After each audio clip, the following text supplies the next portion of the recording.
Dili lang isa apan 49 ka mga mabdos ang nakadawat og paunang infant kits sa gipahigayong and stunting now activity. Luyo niini aduna usab libreng pa-ultrasound ang gitanyag asa ang nabunutan mao si Riza May Pilones, 18 anyos, usa ka first time mom. Salamat ako kay nakalibre, mao na ana. Kay sa panahon karon lisod pod kaayo, ngitag kwarta. Nasalamat kay nabunutan akong pangalan. Luyo sa libreng infant kits ug ultrasound, aduna usab nakadaog og 1,000 pesos. Ang nakadawat, ang first time mom nga si Karen Joy Teves nga wala nagdahom, makadaog og premyo. Wala pa ko kabalo nga may brigada ngayong Anday program every Wednesday. So, pasalamat niya kung nakadawat ko og 1,000. Dako na gyud siyang tabang.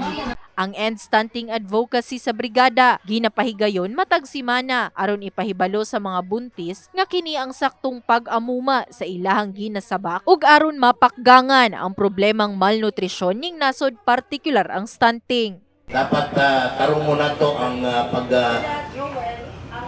focus sa ilang panglawas sa unang usa ka libong adlaw nila ani ning kalibutan. Mo na ginaingon nga malikayan ang pagkabansot sa mga bata. Mo nga naay program nga End Stunting Now ang brigada. Alang sa mga kababayin-an, lisod ang mamahimong first-time mom tungod kinahanglan pa nimo magtuon usab sa saktong pag-alima sa ginasabak. Gipasalamatan nila ang gikaingong advokasya aron sila maampingan nila ilahang kaugalingon og tarong aron si baby mogawas nga healthy.